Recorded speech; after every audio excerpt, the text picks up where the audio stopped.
कभी कभी ना सबसे साधारण चीजें ही दिमाग को सबसे ज्यादा चकरा देती हैं। जैसे आज सुबह मैं शीशे में देख रहा था और बस एक पल को ख्याल आया कि ये एक तरह का धोखा ही तो है। मेरा अक्स वहां है शीशे के पीछे, लेकिन असल में तो वहां कुछ भी नहीं है।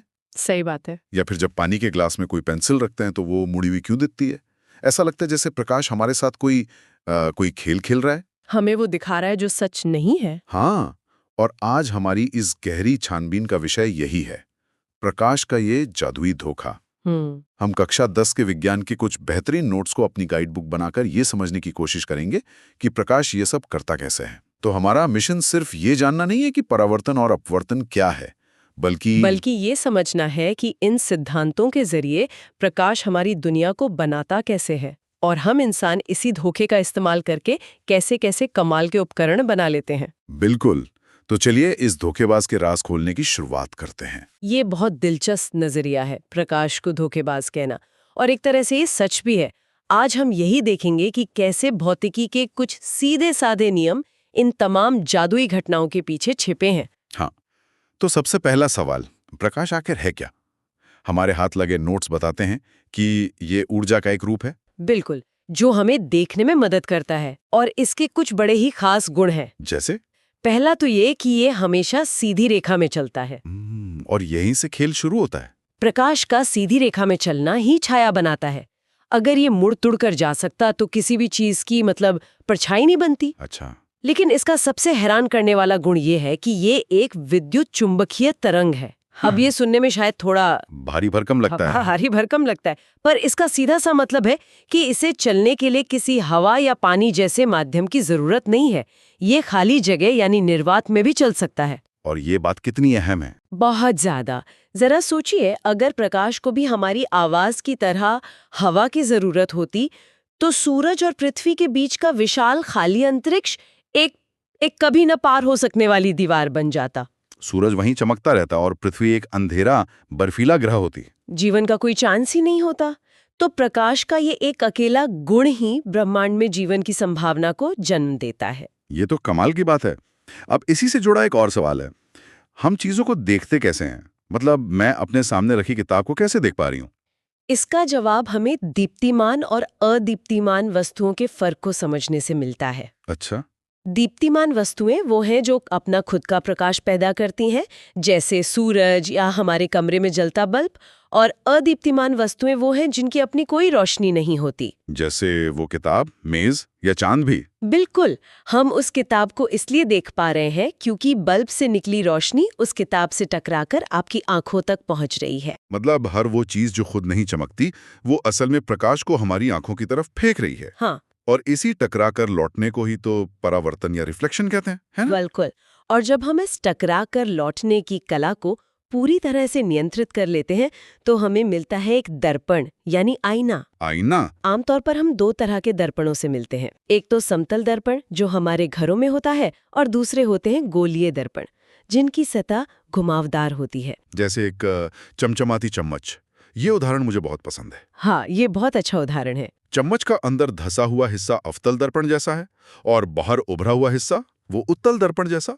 पर क्या ये सब अलग-अलग तरह से काम करते हैं? दिखने में भले ही ये अलग लगे, लेकिन ये सभी दर्पण, चाहे सपाट हो या घुमावदार, सिर्फ दो बहुत ही सरल नियमों पर काम करते हैं।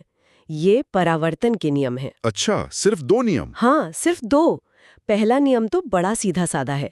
आपतन कोण हमेशा परावर्तन कोण के बराबर होता है। मतलब जिस एंगल पर रोशनी गिरेगी, ठीक उसी एंगल पर वापस लौटेगी? एकदम। जैसे कोई बॉल सीधी दीवार पे फेंकें तो वो सीधी वापस आती है, और तिरछी फेंकें तो तिरछी जाती है। बिल्कुल वैसा ही। ठीक है, ये तो आसान है। और दूसरा नियम? दूसरा नियम कहता है कि ये पूरा खेल एक ही सतह पर होता है। मतलब आने वाली किरण, टकराकर लौटने वाली किरण, और उस सतह से ठीक 90 डिग्री पर सीधी खड़ी एक काल्पनिक लाइन जिसे हम अभिलंब कहते हैं। ये तीनों हमेशा एक ही प्लेन में होंगे। ऐसा कभी नहीं होगा कि रोशनी एक तरफ से आए और टकराकर ऊपर या नीचे की तरफ उछल जाए। सब कुछ एकदम 2D में होता है। सिर्फ ये 2 नियम, और इन्हीं से वो सब होता है जो हम आईने में देखते हैं। हाँ, इन्हीं 2 नियमों से। और यहीं से प्रकाश का असली धोखा शुरू होता है, जिसे हम प्रतिबिंब या इमेज कहते हैं। प्रतिबिंब। 2 तरह के प्रतिबिंब होते हैं, वास्तविक और आभासी। वास्तविक प्रतिबिंब तब बनता है जब किरणें सच में एक जगह मिलती हैं, जैसे सिनेमा के पर्दे पर। ये हमेशा उल्टा बनता है। और जो हम रोज आईने में देखते हैं वो है आभासी प्रतिबिंब, वर्चुअल।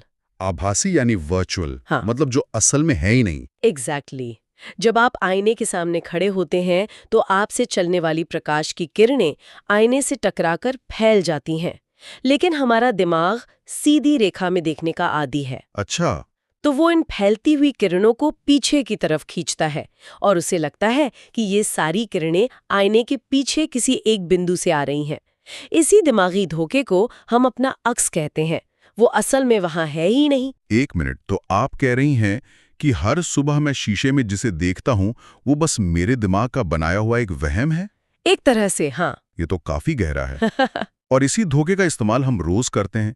जैसे दंत चिकित्सक दांतों को बड़ा देखने के लिए अवतल दर्पण का इस्तेमाल करते हैं। हाँ, और ये एक दिलचस्प इस्तेमाल है।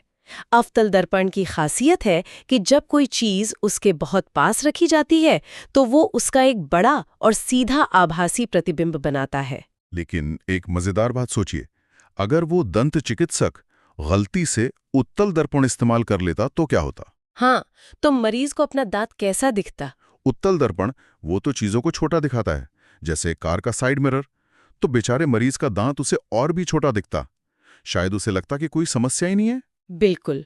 और आपने कार के साइड मिरर का जिक्र किया, वो उत्तल दर्पण का सबसे बेहतरीन उदाहरण है। वो हमेशा एक छोटा और सीधा प्रतिबिंब बनाता है, लेकिन इसका सबसे बड़ा फायदा ये है कि वो देखने का एक बहुत बड़ा दायरा कवर करता है। अच्छा, तभी उन पर लिखा होता है objects in the mirror are closer than they appear. मतलब वो मिरर हमें हर रोज झूठ बोलता है। हाँ। वो हमें सुरक्षा के लिए एक बड़ा व्यू तो देता है, पर दूरी का सही अंदाजा छीन लेता है। ये तो हर रोज का एक छोटा सा आंखों का धोखा है ना? और मजे की बात यह है कि वैज्ञानिक सिर्फ अंदाजे पर काम नहीं करते।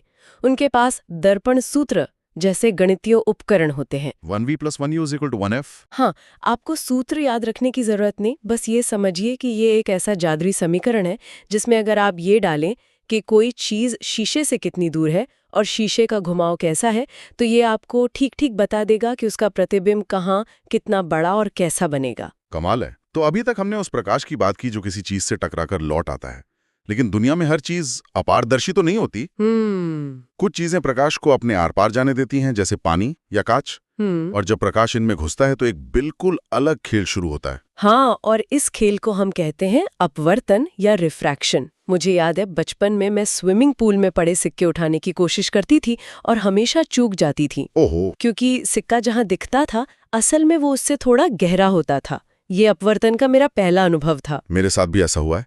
तो ये पेंसिल का मुड़ा दिखना और सिक्के का ऊपर उठा दिखना, इसके पीछे का विज्ञान क्या है? हवा में वो तेज चलता है, पानी में थोड़ा धीमा और कांच में और भी धीमा। जब प्रकाश तेजी से आते हुए अचानक किसी धीमे माध्यम में घुसता है तो वो थोड़ा मुड़ जाता है। इसे ऐसे समझिए जैसे कोई तेज रफ्तार गाड़ी सड़क से उतरकर अचानक कीचड़ में चली जाए। बिल्कुल, उसका रास्ता थोड़ा बदल जाएगा। तो हर पारदर्शी चीज प्रकाश के लिए एक तरह का स्पीड ब्रेकर है। क्या खूब कहा, स्पीड ब्रेकर। और हर पदार्थ का अपना स्पीड ब्रेकर का साइज होता है, जिसे हम वैज्ञानिक भाषा में अपवर्तनांक या रिफ्रैक्टिव इंडेक्स कहते हैं। पानी का अपवर्तनांक लगभग 1.33 है, जबकि हीरे का 2.42। इसका मतलब है कि हीरा प्रकाश के लिए एक बहुत बड़ा स्पीड ब्रेकर है। वो प्रकाश की रफ्तार को बहुत ज्यादा कम करके उसे जबरदस्त तरीके से मोड़ता है। हाँ। और शायद इसीलिए हीरा इतना चमकता है। आपने बिल्कुल सही नस पकड़ी है। हीरे के अंदर प्रकाश के साथ एक और भी अद्भुत घटना होती है, जिसे कहते हैं पूर्ण आंतरिक परावर्तन या टोटल इंटरनल रिफ्लेक्शन। ये क्या होता है? जब प्रकाश हीरे के अंदर से बाहर हवा में निकलने की कोशिश करता है तो वो इतना ज्यादा मुड़ जाता है कि बाहर निकलने की बजाय वापस हीरे के अंदर ही चला जाता है। प्रकाश हीरे के अंदर एक तरह से फंस जाता है। हाँ, और कई बार अंदर ही अंदर टकराकर फिर किसी और एंगल से बाहर निकलता है। यही फंसा हुआ और फिर बाहर निकला प्रकाश हमें हीरे की वो अनोखी चमक या स्पार्कल के रूप में दिखाई देता है। वाव, मतलब हीरे की सारी चमक प्रकाश के फंस जाने का खेल है। और मुझे लगता है कि इसी फंसने वाले सिद्धांत का इस्तेमाल कहीं और भी होता है, जैसे ऑप्टिकल फाइबर में। बिल्कुल सही। ऑप्टिकल फाइबर केबल्स जिनसे होकर हमारा इंटरनेट दौड़ता है, वो भी इसी सिद्धांत पर काम करती हैं। अच्छा। वे बिना ऊर्जा खोए हजारों किलोमीटर का सफर तय कर लेता है। तो जिस धोखे से हमने बात शुरू की थी, इंसान ने उसे पकड़कर इंटरनेट बना लिया। ये तो अविश्वसनीय है। और इसी मुड़ने वाले गुण को साध कर हमने लेंस भी बनाए हैं। हाँ, लेंस अपवर्तन के मास्टरपीस हैं। मोटे तौर पर दो तरह के लेंस होते हैं। एक उत्तल लेंस जो बीच में मोटा और किनारों पर पतला होता है, जैसे मैग्नीफाइंग ग्लास। हाँ, ये प्रकाश किरणों को एक जगह इकट्ठा करता है, इसलिए इसे अभिसारी या कन्वर्जिंग लेंस कहते हैं। दूसरा है अवतल लेंस जो बीच में पतला और किनारों पर मोटा होता है, जैसा दरवाजों के पीपहोल में लगा होता है। बिल्कुल। ये प्रकाश किरणों को फैला देता है, इसलिए इसे अपसारी या डाइवर्जिंग लेंस कहते हैं। और हमारे चश्मे का नंबर जो प्लस या माइनस में होता है, उसका भी इन्हीं से कोई लेना देना है ना? सीधा सीधा लेना देना है। वो नंबर असल में लेंस की क्षमता या पावर है, जिसे डायोप्टर में मापा जाता है। अगर आपका नंबर प्लस में है तो आप उत्तल लेंस पहन रहे हैं, और अगर माइनस में है तो आप अवतल लेंस पहन रहे हैं। ये बस एक तरीका है ये बताने का कि आपका चश्मा प्रकाश को कितना और किस दिशा में मोड़ रहा है, ताकि आपकी आंखों में सही प्रतिबिंब बन सके। तो इन सब का क्या मतलब है? हमने प्रकाश की सीधी रेखा में चलने से बात शुरू की और देखा कि कैसे आईने उसे उछालकर एक झूठी दुनिया बनाते हैं। और फिर जाना कि कैसे पानी और कांच उसे मोड़कर चीजों को उनकी असली जगह से हटा देते हैं। ये तो सच में एक जादुई खेल है। बिल्कुल। सार ये है कि भौतिकी के कुछ बहुत ही सरल और सुंदर नियम ये नियंत्रित करते हैं कि हम प्रकाश के माध्यम से अपनी दुनिया को कैसे देखते हैं। और इंसान की सरलता इसी में है कि उसने प्रकाश के इन धोखों को समझा और फिर उन्हीं का इस्तेमाल करके दूरबीन, माइक्रोस्कोप, कैमरे और यहाँ तक कि पूरे वैश्विक संचार तंत्र को बना डाला। हमने कुदरत के जादू को विज्ञान से समझकर उसे तकनीक में बदल दिया। और जाते जाते सुनने वालों के लिए एक विचार छूट जाते हैं। आज हमने जो नोट्स देखे उनमें एक लाइन लिखी है कि किसी भी माध्यम का अपवर्तनांक प्रकाश के एक निश्चित रंग के लिए होता है। अब हम जानते हैं कि सफेद प्रकाश असल में इंद्रधनुष के सभी रंगों का मिश्रण होता है। और यहीं से एक बहुत गहरा सवाल उठता है। अगर कांच या पानी हर रंग के प्रकाश के लिए थोड़ा अलग स्पीड ब्रेकर है, मतलब वो हर रंग को थोड़ा अलग अलग एंगल पर मोड़ता है, तो जब सफेद रोशनी एक लेंस से गुजरती है तो क्या सारे रंग एक ही बिंदु पर आकर मिलते हैं, या फिर वो इंद्रधनुष की तरह थोड़ा बिखर जाते हैं? और अगर वो बिखर जाते हैं तो इसका हमारे कैमरे से ली गई तस्वीरों पर क्या असर पड़ता होगा? ये एक ऐसी समस्या है जिसका समाधान दुनिया के सबसे अच्छे कैमरा लेंस बनाने वाले हर रोज करते हैं।